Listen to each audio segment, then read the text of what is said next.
¿Quiere abrir su Biblia, por favor, en 2 de Samuel, capítulo 4, versículo 4?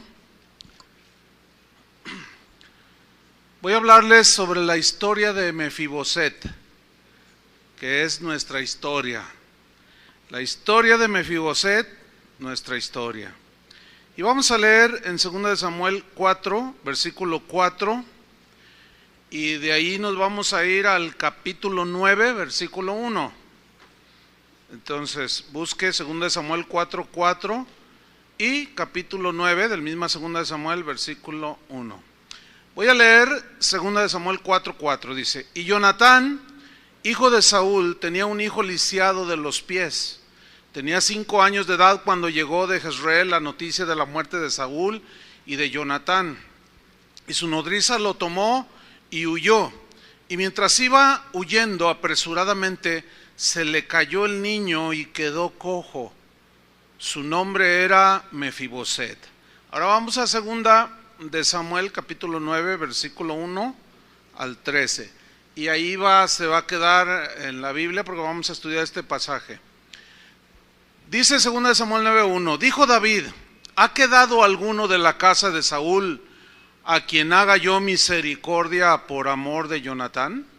Y había un siervo de la casa de Saúl que se llamaba Siba, al cual llamaron para que viniese a David, y el rey le dijo: ¿eres tú Siba? Y él respondió: tu siervo. El rey le dijo: ¿no ha quedado nadie de la casa de Saúl a quien haga yo misericordia de Dios? Y Siba respondió al rey: aún ha quedado un hijo de Jonatán, lisiado de los pies. Entonces el rey le preguntó: ¿dónde está? Y Siba respondió al rey: he aquí está en casa de Maquir, hijo de Amiel, en Lodebar. Entonces envió el rey David y le trajo a la casa de Maquir, hijo de Amiel, de Lodebar. Y vino Mefiboset, hijo de Jonatán, hijo de Saúl, a David, y se postró sobre su rostro e hizo reverencia, y dijo David: Mefiboset. Y él respondió: he aquí tu siervo. Y le dijo David: no tengas temor, porque yo a la verdad haré contigo misericordia por amor de Jonatán tu padre, y te devolveré todas las tierras de Saúl tu padre, y tú comerás siempre a mi mesa. Y él, inclinándose, dijo: ¿quién es tu siervo para que mires a un perro muerto como yo? Entonces el rey llamó a Siba, siervo de Saúl, y le dijo: todo lo que fue de Saúl y de toda su casa, yo lo he dado al hijo de tu señor. Tú pues le labrarás las tierras, tú con tus hijos y tus siervos, y almacenarás los frutos, para que el hijo de tu señor tenga pan para comer. Pero Mefiboset, el hijo de tu señor, comerá siempre a mi mesa. Y tenía Siba 15 hijos y 20 siervos. Y respondió Siba al rey: conforme a todo lo que ha dado mi señor el rey a su siervo, así lo hará tu siervo. Mefiboset, dijo el rey, comerá a mi mesa como uno de los hijos del rey. Y tenía Mefiboset un hijo pequeño que se llamaba Micaía, y toda la familia de la casa de Siba eran siervos de Mefiboset. Y moraba Mefiboset en Jerusalén, porque comía siempre a la mesa del rey, y estaba lisiado de ambos pies. La historia de Mefiboset, hermanos, es una historia que es nuestra historia. Es una historia que ilustra la gracia, la misericordia y el perdón de Dios. David y Jonatán habían sido muy amigos. Jonatán era hijo del rey Saúl, y ellos habían hecho un pacto de amistad. Ellos habían prometido protegerse mutuamente. Saúl odiaba a David, pero Jonatán, hijo de Saúl, amaba a David y se comprometió con él. Le dijo: mira, yo sé que mi padre es injusto y no hay razón para que te persiga, y si cada vez que mi padre quisiera hacerte daño, yo te voy a avisar para que salgas con vida. Dice: pero cuando yo estuviera en un problema, tú vendrás en mi ayuda. E hicieron un pacto de amistad entre ambos. Lo que hizo David a favor de Mefiboset fue el cumplimiento precisamente del pacto que habían hecho ambos, ¿sí? La fidelidad al pacto de amistad entre estos dos hombres, David y Jonatán, ilustra también la fidelidad de Dios en guardar su pacto. ¿Sí? Dios hace misericordia y nos bendice por amor a Jesús, quien selló con su sangre el último pacto entre Dios y el hombre, que fue su sacrificio sellado con su sangre. Dice esta historia que la condición de Mefiboset era una condición muy lamentable. Dice la Biblia que él estaba inválido. Y este Jonatán, quien era hijo de Saúl, repito también, que odiaba sobremanera a David por celos, por envidia, qué sé yo. Y esto nos habla de que siempre va a haber gente que nos odie, hermano. Siempre va a haber gente. ¿Alguien de aquí es monedita de oro? Nadie es monedita de oro. Siempre va a haber gente que nos odie. Sin embargo, Dios seguirá amándonos siempre. Siempre. Y Él nos va a llevar siempre a comer a su mesa. ¿Cuántos le dan gracias? A causa de una caída de Mefiboset que leímos en 2 Samuel 4:4, él no podía caminar, estaba imposibilitado. Así es con nosotros. En la caída del pecado, nosotros quedamos imposibilitados. Dice Romanos 6:23, porque la paga del pecado es muerte, es separación, es inhabilitación total. Mefiboset vivía en Lodebar. Lodebar quedaba muy lejos de Jerusalén. Nosotros como pecadores vivimos un tiempo lejos de Dios. ¿Se acuerdan cuando vivíamos lejos de Dios?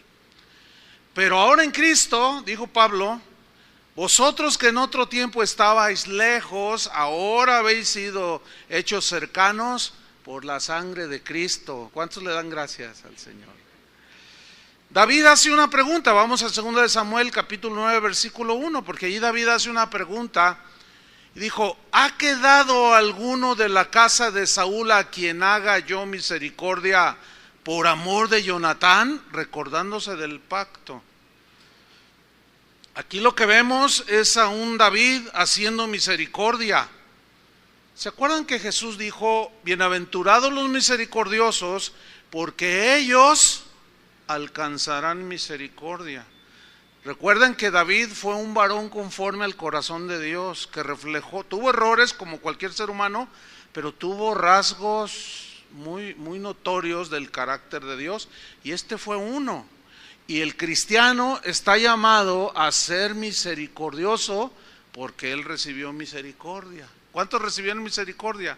Nosotros también tenemos que dar esa misericordia. Versículo 2. Y había un siervo, dice, de la casa de Saúl, que se llamaba Siba, al cual llamaron para que viniese a David. Y el rey le dijo, ¿eres tú Siba? Y él respondió, tu siervo. El rey le dijo, ¿no ha quedado nadie de la casa de Saúl? Miren, aquí notamos algo en el corazón de David, ausencia total de amargura. Y este es el reflejo que Dios quiere ver en la vida de cada cristiano, ausencia total de amargura.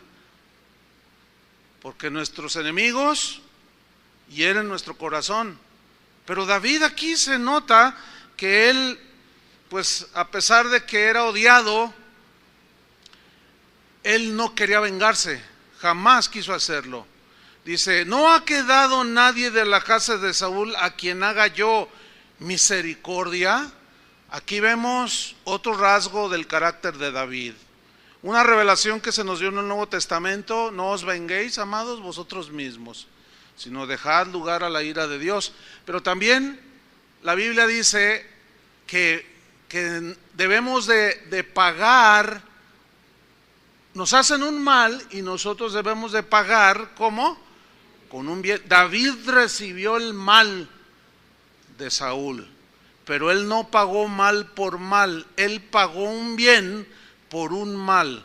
¿Cuántos de ustedes, escuche bien, se atreverían a hacer un bien a alguien que le hizo un mal? ¿Cuántos de ustedes se atreverían? Bueno, si son cristianos se atreverían. Nada más 2 levantaron la mano. Yo sé que los demás están en periodo de transición a su conversión. Bueno, esto es el evangelio. Este es el corazón de Jesús, ¿sí? Quien cuando le maldecían no respondía con maldición. Cuando le vituperaban, lo perseguían, encomendaba a Dios su causa. Eso es lo que debemos hacer nosotros. Sigo leyendo.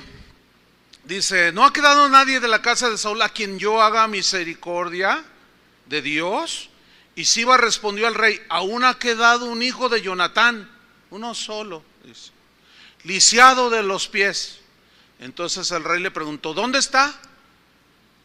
Y Siba respondió al rey, he aquí está en casa de Maquir, hijo de Amiel, en Lodebar. Escuche bien, Lodebar, donde vivía Mefiboset, es esa ciudad o esa población llamada Lodebar. Lodebar significa sin pasto. Y el pasto es el alimento de las ovejas, ¿sí? En otras palabras, Lodebar significa miseria. Habla de la vida de miseria en la que Mefiboset vivía, así como usted y yo que vivíamos en esa vida de miseria, ¿sí? Mefiboset tiene un par de significados. Uno de ellos es el que destruye la vergüenza. Y él vivía lejos de Jerusalén. Ahora, Jerusalén significa abundancia de paz. Fíjense qué interesante. Mefiboset vivía en la miseria y en la vergüenza, sin paz en su corazón. Así como usted y como yo vivíamos. Que nunca se nos olvide de dónde nos sacó el Señor. De la miseria, porque luego como que se nos olvida todas las grandes misericordias que hizo Dios y andamos ahí de orgullosos que dice que porque Dios nos usa y que porque yo ya no soy tan malo como aquellos y todas esas cositas que algunos cristianillos hacen por ahí luego. Vivíamos lejos de Dios en la miseria nosotros, igual que Mefiboset, en la vergüenza y sin paz en nuestro corazón.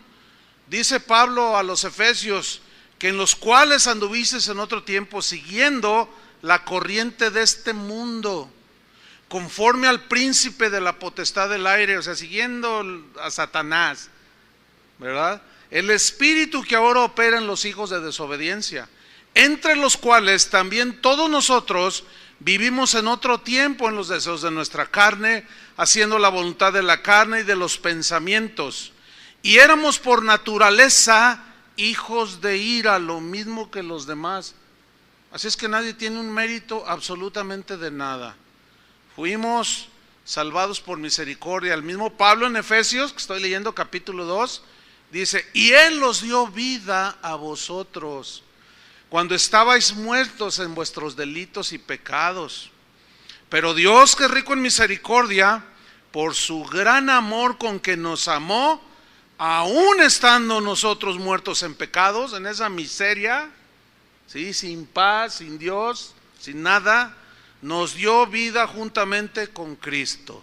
Por gracia, por favor de Dios, sois salvos. ¿Cuántos le dan gracias a Dios? Pura misericordia, nada más. Volvamos a 2 de Samuel 9, versículo 5. Entonces envió el rey David y le trajo de la casa de Maquir, hijo de Amiel, de Lodebar. O sea, fue y lo trajo de la miseria, ¿sí? Para llevarlo delante del rey. ¿Quién es el rey de reyes? Jesús. Así nosotros fuimos traídos por el Espíritu. A veces decimos, no, yo gané aquel para Cristo.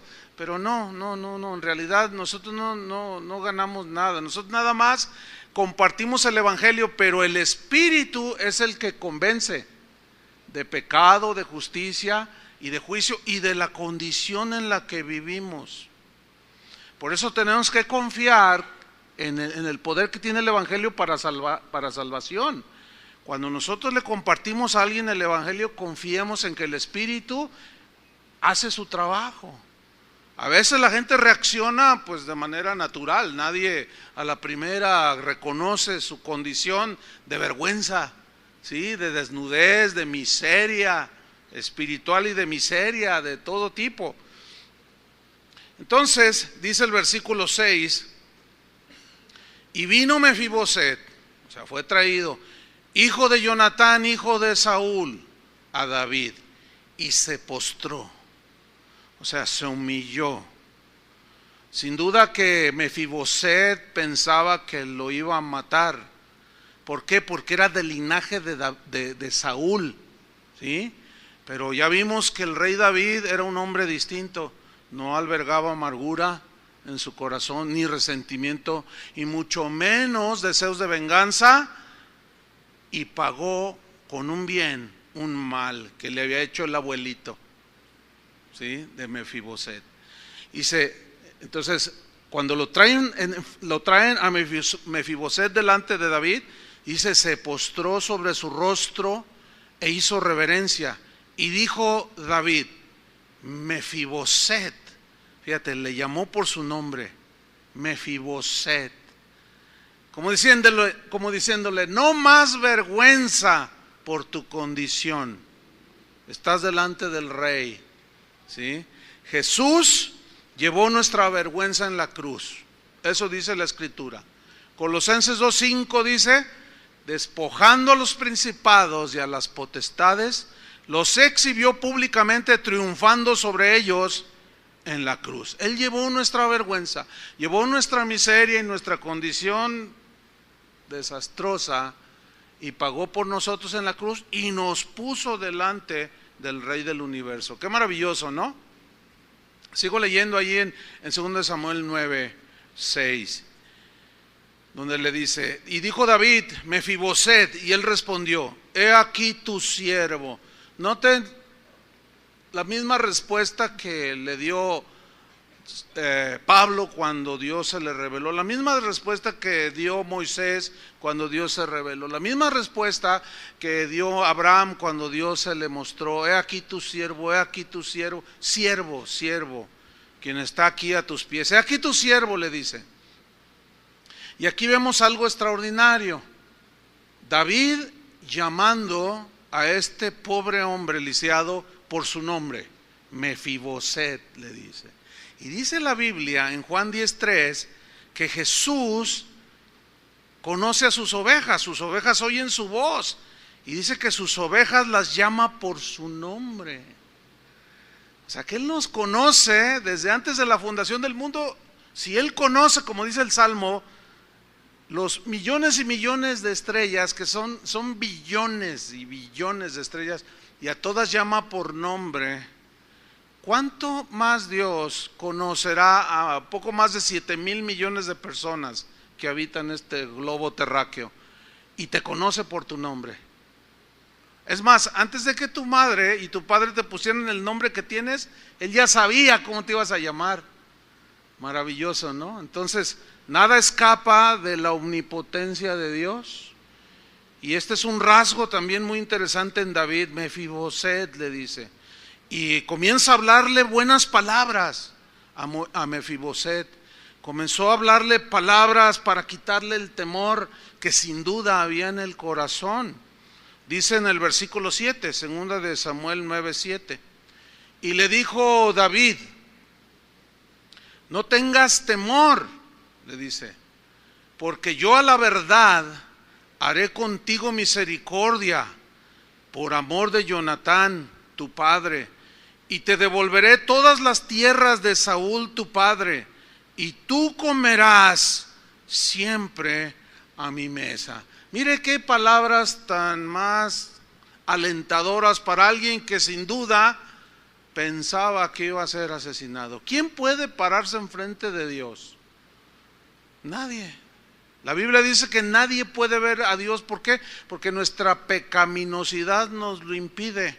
Y como Dios es santísimo, nosotros estamos muy corruptos, contaminados con el pecado, y nadie puede ver a Dios. Pero Dios, en su misericordia, trazó el plan de la salvación y envió a su Hijo para morir por nosotros, para que a través de ese sacrificio usted y yo pudiésemos entrar ¿a dónde? A la mismísima presencia de Dios. Ese es un privilegio que solamente tienen los que han sido lavados con la sangre de Cristo. ¿Cuántos han sido lavados con la sangre de Cristo? ¿Qué significa eso, que tenemos libertad para entrar a ese lugar santísimo? Ustedes saben que solamente el sumo sacerdote podía hacerlo. Y era el que intercedía delante de Dios, ahí en su misma presencia, por todo el pueblo. Por eso es que cada cristiano, lavado con la sangre de Cristo como nosotros, tenemos esa libertad, hermanos. Nosotros podemos ir directamente delante de Dios. ¿Cuál es su necesidad? ¿Cuál es su situación? ¿Cuál es su problema? ¿Cuál es su controversia? ¿Cuál es su circunstancia? Usted puede ir directamente al trono de Dios y exponerle su necesidad. Pero también podemos ir delante del trono de Dios para abogar e interceder o pedir por otros. Cuando un cristiano, en su desarrollo como cristiano, generalmente es: dame, Señor, ayúdame, es todo para mí, todo para mí. Pero al paso del tiempo se va dando cuenta que también existen otros con mayor necesidad. ¿Se ha dado cuenta de eso? Cada vez que usted diga: ay, no tengo que comer hoy, y al otro día sí tuvo, y en todo el mes sí tuvo, y después tiene otro día que no tiene que comer. Acuérdese que hay gente que puede tener hasta 20 días o un mes sin comer. Siempre hay alguien con más necesidad que nosotros.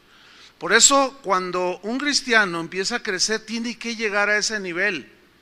Ya no tanto pedir, que se vale, por supuesto, sino ya empiezas a ver la necesidad de otros.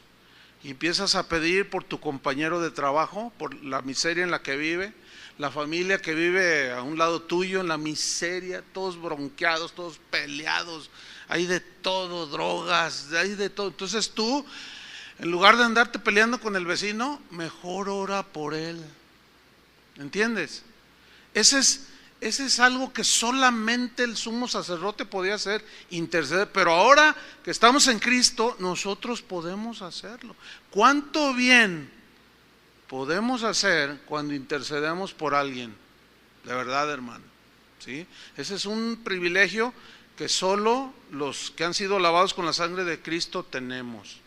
Bueno, seguimos aquí.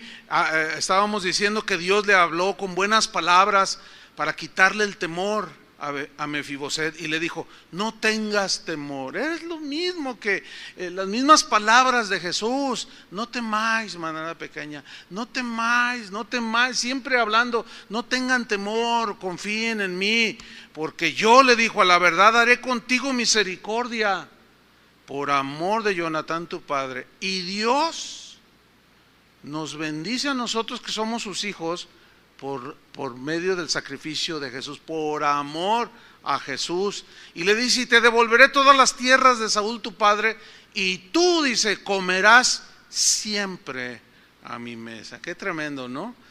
Igual las palabras que nuestro Señor Jesús nos dice cada día a través de su palabra, palabras que llevan el propósito de quitar el temor, ¿sí? Por ejemplo, en Juan 14:1 al 3, Jesús dijo: no se turbe vuestro corazón. O sea, no se llenen de temor. Ustedes son mis hijos. Ustedes estaban lisiados, ustedes estaban impedidos, ustedes no podían nada, vivían en la miseria, pero yo los senté a mi mesa. No se turbe vuestro corazón. ¿Creéis en Dios? Creed también en mí. En la casa de mi Padre, muchos lugares hay disponibles para ustedes, dice otra versión. Si así no fuera, yo os lo hubiera dicho. Voy pues a preparar lugar para vosotros. Para todos aquellos que dicen: ay, como dijo Mefiboset, aunque él lo dijo en un sentido que yo voy a explicar: uy, no, yo no tengo ni en qué caerme muerto. Dicen: ay, no, yo soy bien pobre, dicen algunos, ¿no? Y algunos cristianos inclusive. Pero hermanos, tal vez algunos puedan ser muy pobres materialmente hablando aquí en la tierra, pero si eres lavado con la sangre del Cordero, tú tienes una mansión que te está esperando. ¿A poco no te da alegría eso? A lo mejor aquí muchos no puedan llegar a tener una casita, ni siquiera un huevito de esos que construye el gobierno, o de esos que quieren construir aquí en el centro de Guadalajara, de 40 metros, ni el perro vive allí. A lo mejor ni siquiera uno de esos vas a alcanzar a comprar. Pero ¿y qué? Si en esta vida somos extranjeros y peregrinos, ¿no es cierto? Y allá nos espera una mansión en la misma casa del Padre. Hasta suena como para una enseñanza, ¿no? En la casa del Padre. Qué tremendo. Le dice, si no fuera así, yo lo hubiera dicho, voy pues a preparar lugar para vosotros. Y si me fuere y os prepararé el lugar, vendré otra vez. ¿Cuántos esperan al Señor? Él vendrá. Él prometió venir y sin duda lo cumplirá. Y ya las señales se están viendo por todos lados, hermanos. Ya pronto llegará la hora que solo el Padre sabrá. Y Él vendrá. Vendré otra vez, dijo, y os tomaré a mí mismo. Fíjate lo que dice a continuación. Para que donde yo estoy, vosotros también estéis. David estaba en ese momento en su palacio, donde no había escasez de nada, donde no había llanto, ni tristeza, ni dolor. Allí había abundancia, había todo. Y como dice el canto antiguo aquel, allá en el cielo, basado en la Biblia, allá en el cielo no habrá más llanto, ni más tristeza, ni más dolor. Y cuando estemos los redimidos allá en el cielo, alabaremos al Señor. Un corito de esos viejitos. Estas palabras de Jesús son semejantes a las que David le dijo a Mefiboset, que estaba allí dialogando con él y diciéndole, alentándole su corazón, y le promete misericordia por amor a Jonatán su padre. En el versículo 7 le dice, no tengas temor, porque yo a la verdad haré contigo misericordia. Haré contigo misericordia. Dios nos promete que jamás apartará su misericordia de nosotros. Dice en Isaías 54:10, porque los montes se moverán y los collados temblarán, pero no se apartará de ti mi misericordia, ni el pacto de mi paz se quebrantará. Así ha dicho Jehová, el que tiene misericordia de ti. Por eso cuando nosotros que ofendimos en grado sumo a Dios y que nuestros pecados nos estaban mandando al infierno, por su misericordia fuimos salvados. Misericordia, se apiadó de nuestra miseria. Esa es la misericordia, que se apiada de las miserias. Y luego nos extendió su gracia. Y es exactamente lo que dice el Nuevo Testamento. De la manera que Cristo os perdonó, así también, ¿qué? Perdonaos los unos a los otros. Y el que hace misericordia, dice un proverbio, alcanzará también misericordia. ¿Cómo quisieras que te trataran cuando te equivocaras? ¿Con misericordia o con juicio? Con misericordia. Porque con misericordia y verdad se corrige el pecado. Pero el corazón orgulloso y la soberbia a veces nos empiezan a ganar. Y en lugar de aplicar misericordia y verdad, aplicamos juicio. Pero ¿quién nos equivoca de aquí? Entonces, hagamos con los demás, tratemos a los demás como quisiéramos que nos trataran. ¿Cómo quisiéramos que nos trataran? Con misericordia. Y esto es exactamente lo que le está diciendo David a Mefiboset. Y es lo que hace Dios con nosotros y es lo que nosotros estamos llamados a hacer también.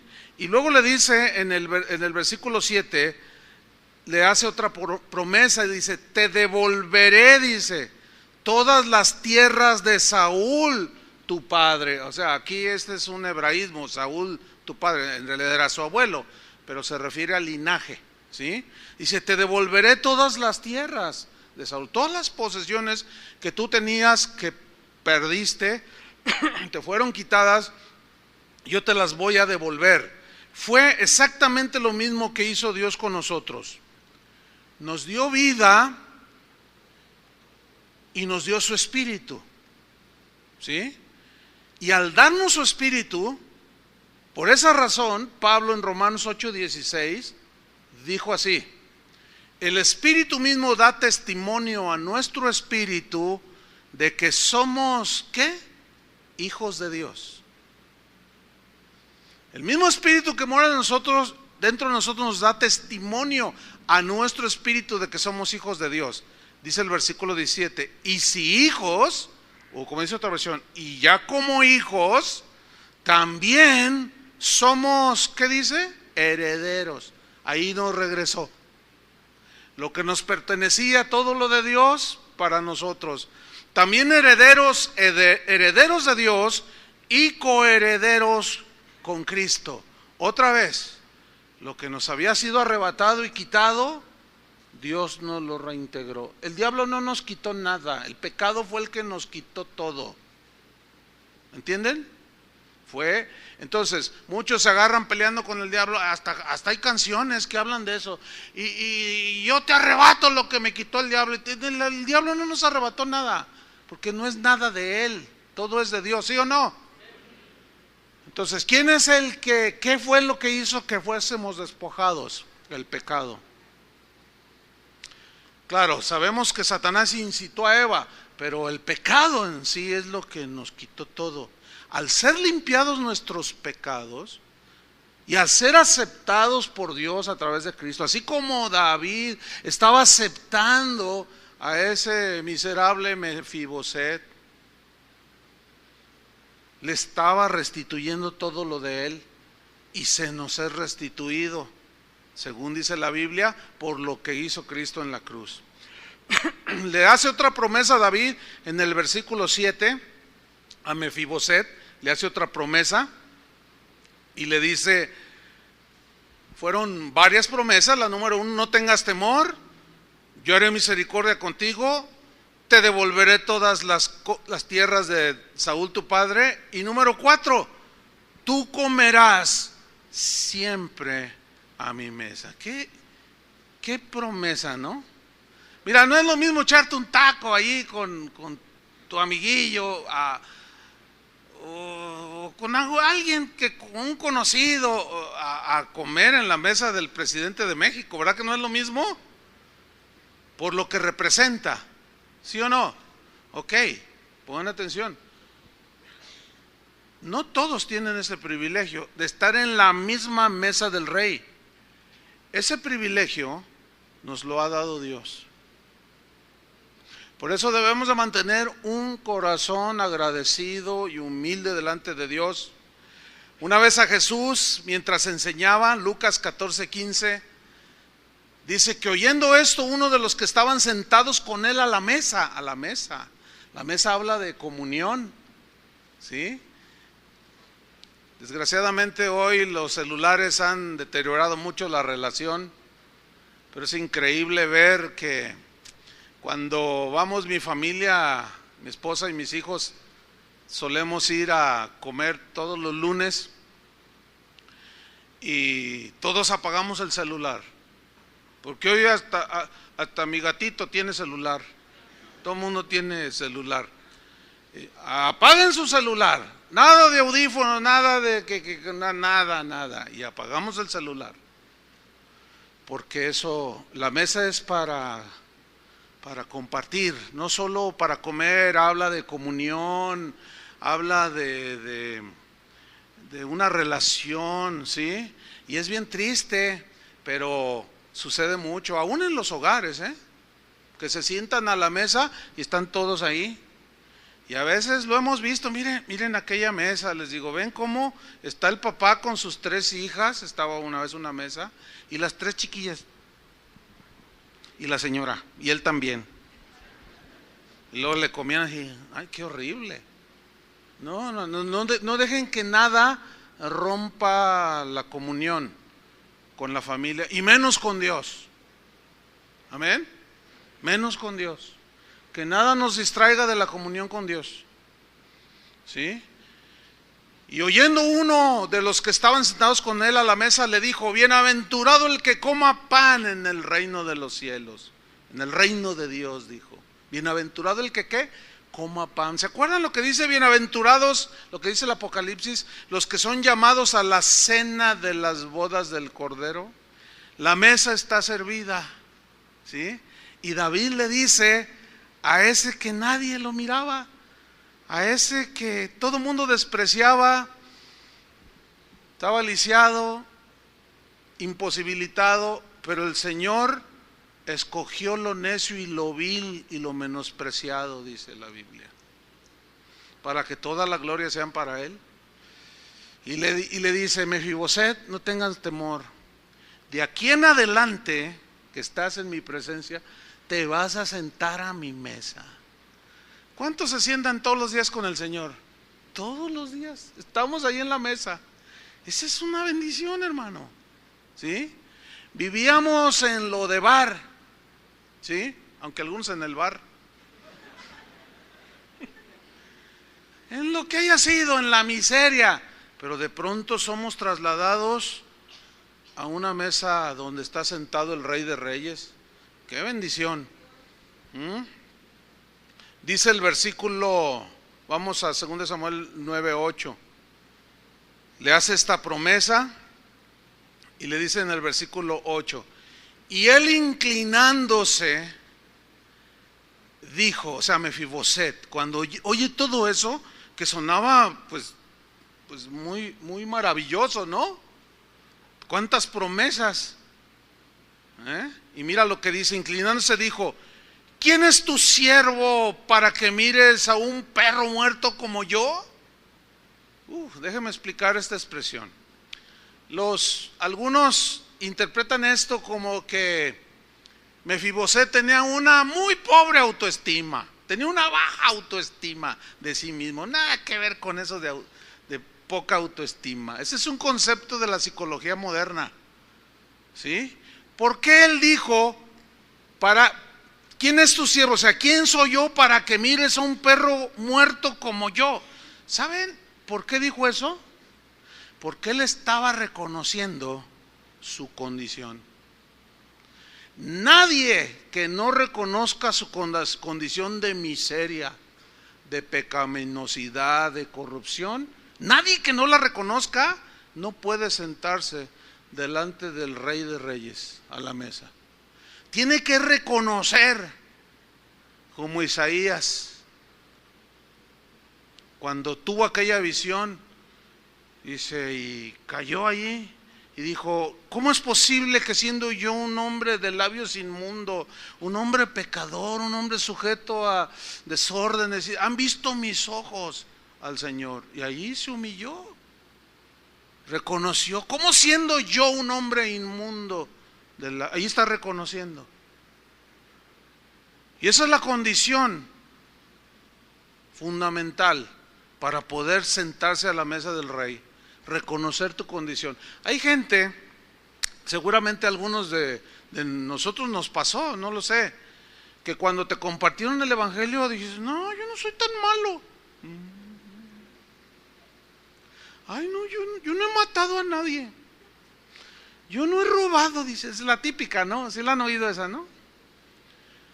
Por eso es importante predicarles la ley, porque por medio de la ley es el conocimiento del pecado. ¿Cómo? Pablo decía, ¿cómo yo me daba cuenta que robar era malo si la ley, si no leyera yo que la ley dijera que no robarás, no codiciarás? ¿Cómo voy a saber yo que codiciar es malo delante de Dios si no fue a través de la ley?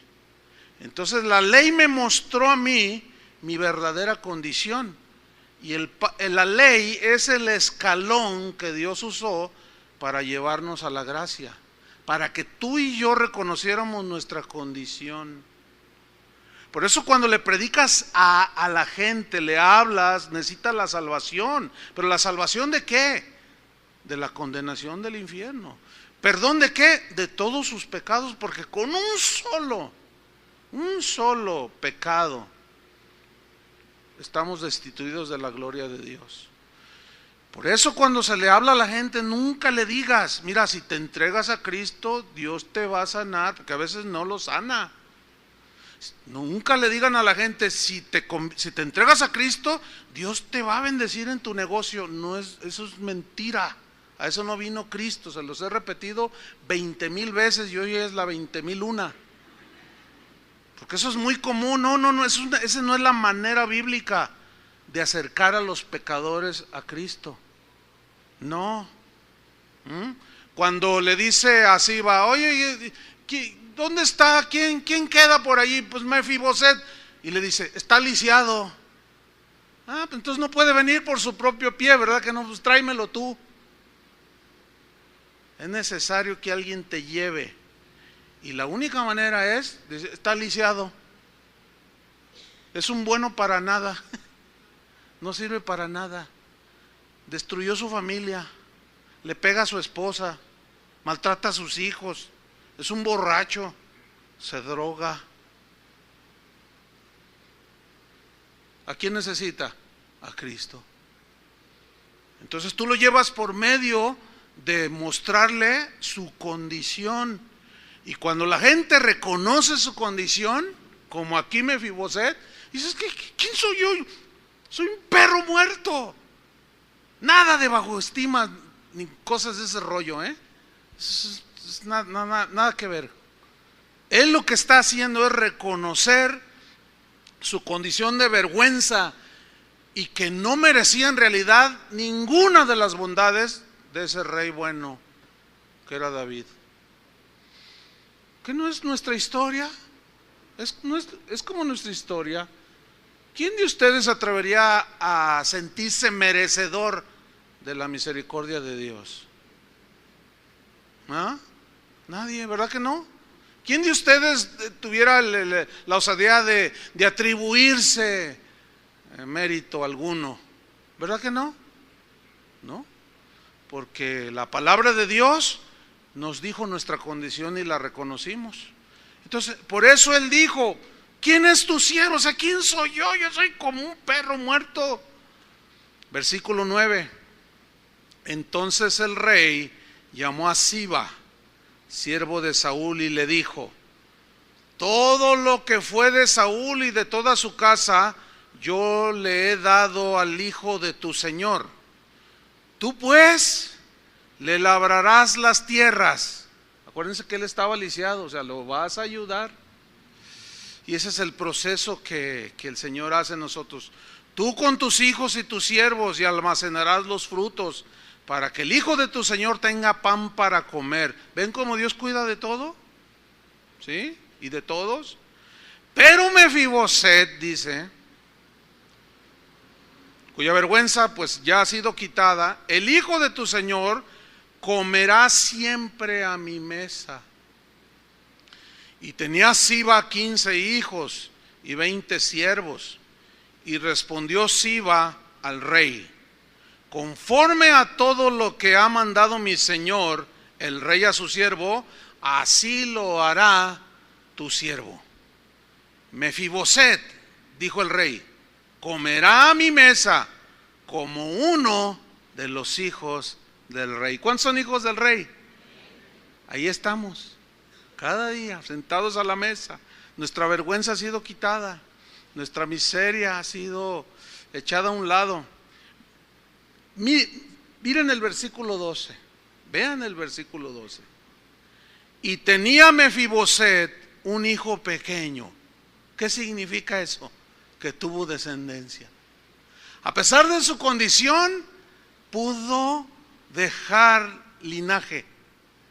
Esto habla ya de fruto.